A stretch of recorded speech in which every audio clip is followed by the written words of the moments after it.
"Sir, step outside and present identification. Failure to comply will result in arrest." I froze mid-sip of my coffee. There were 3 of them standing on my lawn at 7:12 a.m. matching navy polos, clipboards, laminated badges dangling like props from a low-budget TV show. One woman even had a body cam clipped to her chest, as if she were filming a pilot episode nobody wanted to see.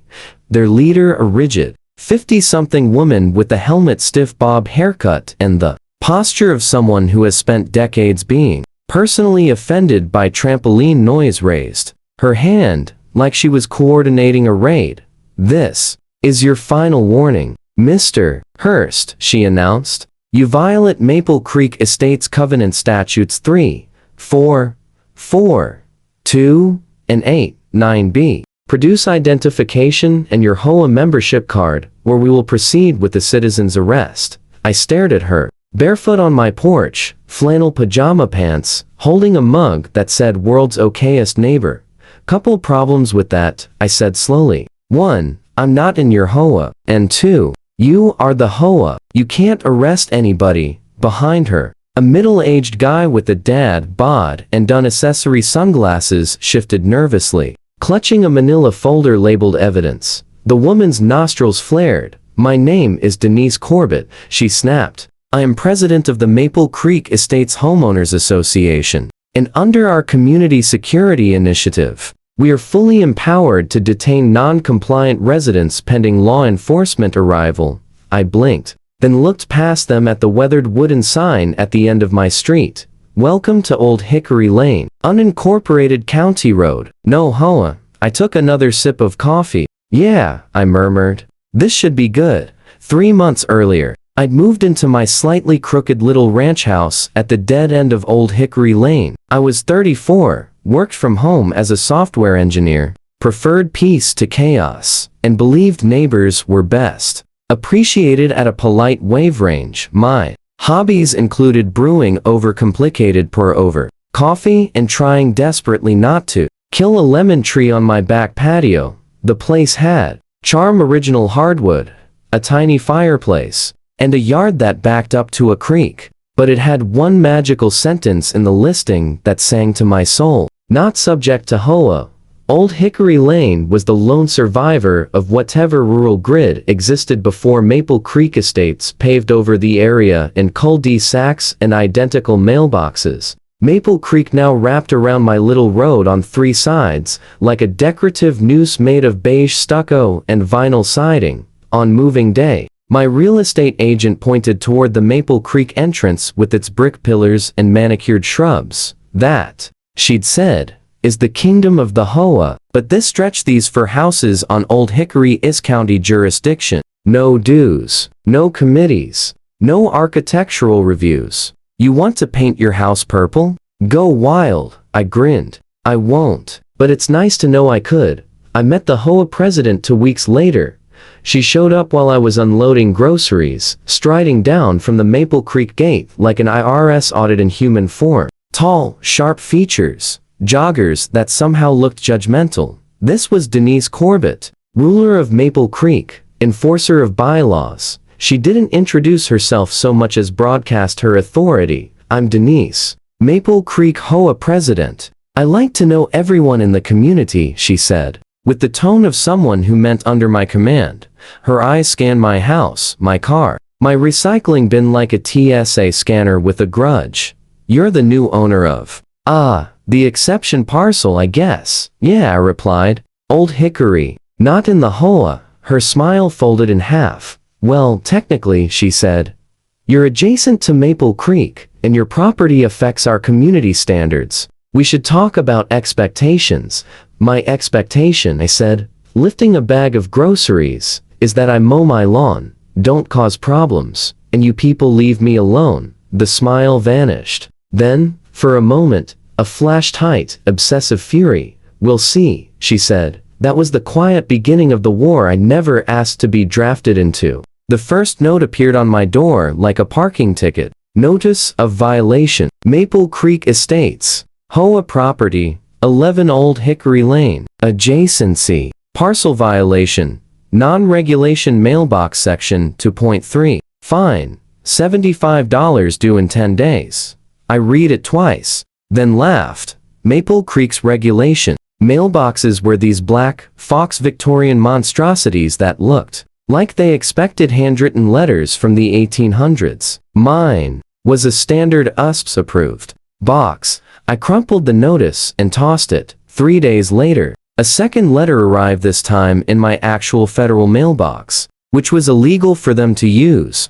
As a property impacting Maple Creek sightlines, you are subject to compliance expectations regardless of membership status. I emailed back a scanned copy of my deed, the county plat, everything confirming Old Hickory parcels had never been, could never be, HOA regulated. They didn't respond. Instead, the violations escalated. A trash can visibility warning because my bin stayed at the curb 10 minutes past pickup. A citation for non-approved exterior lighting because I hung 2 warm white bulbs on my patio. One night around PM, I noticed a flash outside. I peeked through the curtain and saw Denise in the dark, measuring my grass height with the tape measure. I stepped onto the porch. "Can I help you?" She jumped, then straightened. "Routine community inspection. Your yard is visible from the Maple Creek common areas. It must meet standards." A beat. "It barely meets my standards." And again, I said, "Not in the HOA." Then it got worse. One Saturday, my friend Jonah parked on the street while we worked on a bookshelf. 20 minutes later, a tow truck rolled up with an HOA officer in a polo, claiming Jonah's car was illegally parked in a private subdivision. "This is a county road," I said. "I checked before I bought the place." The tow driver shrugged and left. The HOA guy muttered, "We'll see what the board says," and retreated. Then came the sign. A bright yellow stake jammed into my lawn. "This property is under HOA review, potential community nuisance." I yanked it out and tossed it in the garage. By then, the rumors had begun. A weary Maple Creek neighbor named Rosa quietly pulled me aside one evening as I walked my dog. "They're saying you're a problem resident," she whispered. "Denise told people you refused to pay dues, and you threatened her." I laughed at her, I said. Rosa shrugged. "Same thing in HOA language." After that, I kept my front camera on, saved every email, texted a lawyer friend, casual questions about HOA jurisdiction.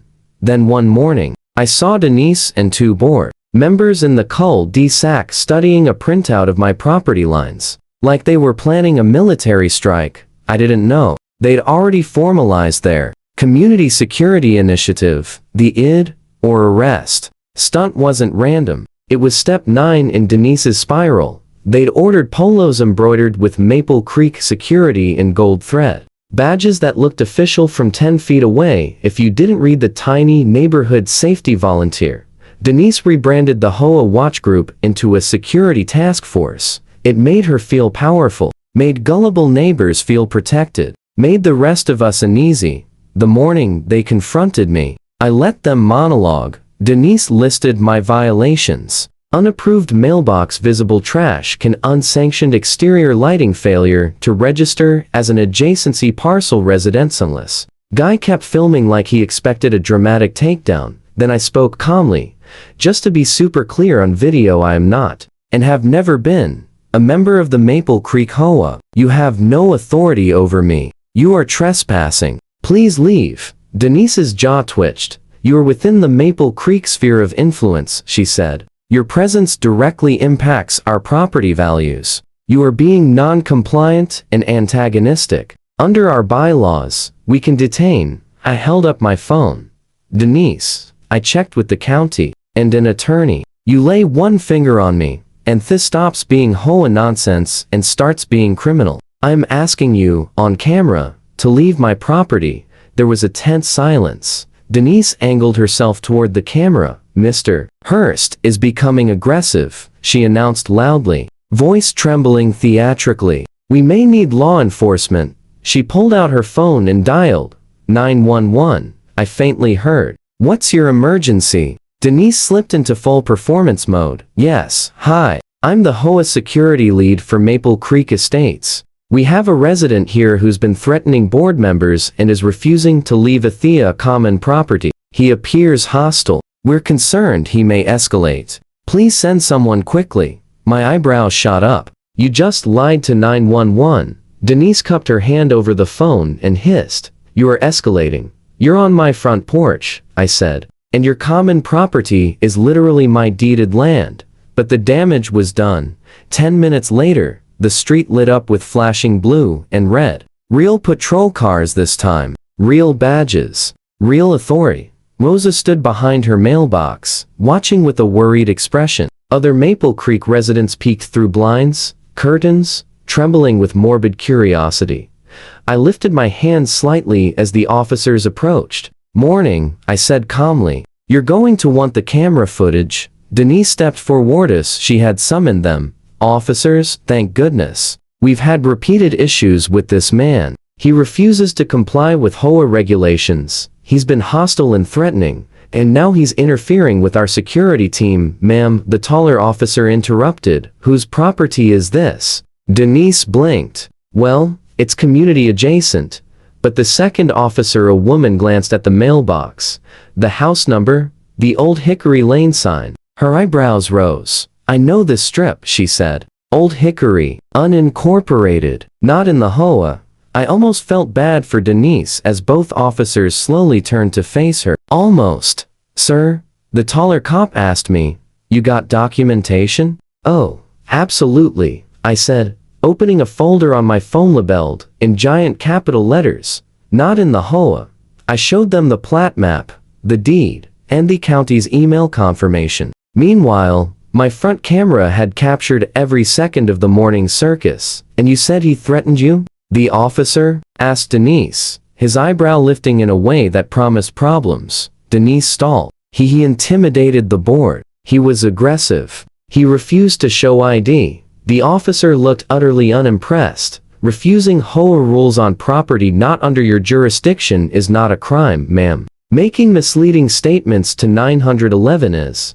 The word misleading hit like a warning shot, and then I made the choice that changed everything. I didn't let this blow over. I filed a formal complaint with the police department. Camera footage, emails, and the audio of Denise's dramatic, threatening resident performance. I copied the county attorney and attached the plat map. Officer Perez, the taller officer, quietly stuck a post-it on the file that read Maple Creek HOA again with a little rolling eyes emoji. Apparently, I wasn't their first adventure. Within a week, Denise received a letter from the county. "We have received reports of individuals representing themselves as Maple Creek Security attempting to detain residents and misrepresent property boundaries." It went on to outline possible charges: impersonating law enforcement, trespassing, misuse of 911. Denise's laminated empire began to crumble. The next HOA meeting under buzzing fluorescent lights and a framed painting of generic trees. Residents were furious. "You told us those Old Hickory people were delinquent members." One man snapped. "We've been paying extra for security," a woman said sharply. "And you spent the money on matching shirts and badges?" "My husband got questioned walking our own dog last week," someone else added.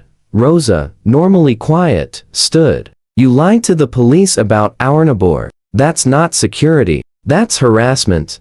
Denise tried to regain control. "We cannot expect property values to remain stable if some people ignore community standards. Our bylaws clearly state." A resident held up a printout. "County Attorney's Office says your bylaws stop where Maple Creek's recorded plat stops. Old Hickory isn't included." Board members shifted in their seats, suddenly fascinated by their clipboards. Then came the fatal blow. The HOA's insurer got involved and sent a letter. "Any activities resembling law enforcement, including detainment or citizens' arrests under HOA authority, are not covered by your policy. Continued incidents may result in cancellation of coverage." Funny how quickly people stop caring about sightlines when the words cancellation of coverage appear. The board, terrified for their personal liability, voted narrowly to suspend Denise's security task force. Denise voted no, but the motion passed. I learned much of this from Rosa and Officer Perez, who stopped by one afternoon. Thought you'd want to know, Perez said, leaning on his squad car. County Attorney's Office is taking a closer look at Maple Creek. I felt something loosen inside my chest, relief, and if I'm honest, a pinch of petty satisfaction. Good, I said. Maybe they'll stop measuring my grass at midnight. Perez chuckled. Oh, you haven't seen the best part yet. The best part arrived 2 months later, a public hearing. The county, tired of Maple Creek's creative interpretations of authority, scheduled an official review. Technically, it was about encroaching the public right-of-way. In reality, it was the downfall of Denise. The hearing room was packed. Maple Creek residents, Old Hickory holdouts, county staff, a reporter hungry for a "HOA Gone Wild" headline. I sat near the back with Rosa at the front. Denise sat with 2 board members, a stack of binders in front of her like riot shields. She wore her best blazer and the wounded expression of a reality show contestant wronged by the judges. The county attorneys the complaints. Unauthorized signage, harassment of non-HOA residents, misrepresentation to emergency services, questionable spending on security equipment. Then he projected the slide that destroyed my security camera footage. There was Denise, on my porch, declaring her authority. There she was claiming my land as common property. There she was performing her Oscar-worthy 911 call. Audio played. Yes. Hi, I'm the HOA security lead for Maple Creek Estates. The room went still. Someone in the back released a low whistle. For the record, the attorney said, the property in question is privately owned. Parcel 1407B. Never annexed into Maple Creek. The HOA president had been informed of this in writing. He let it linger, then added dryly, also, HOA security lead is not a recognized law enforcement position. Ripple of laughter. Denise, face flushed crimson, leaned in. We acted in good faith. The resident was aggressive. We felt unsafe. Unsafe? How? Asked a county commissioner. By him standing barefoot in pajamas, holding a coffee mug. More laughter. Behind me, someone murmured, I'd vote for the coffee guy before I'd vote for this woman. The county's findings were devastating in their politeness. Maple Creek HOA was ordered to stop all enforcement outside its boundaries, remove signage claiming authority over Old Hickory Lane, complete training the emergency services, misuse reimburse, adjacency fees. Previously charged. Then came the knockout punch. In reviewing financial records, the attorney said, we found HOA dues were used for personal purchases, including a high-end SUV titled in Ms. Corbett's name, listed as a compliance vehicle. The room erupted. My pool fees bought your leather seats? A man shouted. Board members stared at the floor like it might swallow them. The commissioner cleared her throat. Given these findings, we recommend a new leadership election. Ms. Corbett, we strongly suggest you step down. Denise shot to her feet. You can't. This is a smear campaign. I kept this community safe. Without standards, people like him, she jabbed a finger at me, will drag down property values. Every head turned toward me. I gave a small wave. The commissioner smiled gently. For what it's worth, ma'am, Old Hickory parcels have appreciated slightly more than Maple Creek's in the last 5 years. Possibly because they don't have to deal with all this. Even the court reporter smirked. Denise's reign ended not with grandeur, but with a vote she couldn't manipulate. Furious residents and looming lawsuits forced an emergency election. She lost badly. Her final act was refusing to sign the resignation form for 10 minutes. Muttering about standards and ingrates, the county didn't press criminal charges, but they did issue a $5,000 fine for misuse of 911 and trespassing. She was barred from HOA leadership for 10 years, banned from representing any community group, and assigned a conflict resolution course. She also had to reimburse the HOA for the compliance SUV sold at a loss. When the commissioner read the penalties, Denise went white, then red, then a mottled shade of indignant purple. 5,000. She gasped. For trying to protect property values? For lying to emergency services and trespassing, the commissioner corrected. Consider yourself lucky this isn't criminal. Denise stood so abruptly her chair screeched. This is outrageous. She snapped. You'll all regret this when Thenabarad collapses. Mark my words. She grabbed her blazer, stormed toward the door, then spun for one last dramatic declaration. I gave 8 years to that community. 8 years. And you repay me with fines and humiliation? The commissioner remained unbothered. The hearing is adjourned. Miss Corbett, you have 30 days to pay your fine and complete the required coursework. The bailiff will provide your paperwork. Denise stood frozen a moment, trembling in fury, then turned and stalked out. The heavy door slammed behind her, echoing through the silent room like the final punctuation mark on her empire's collapse.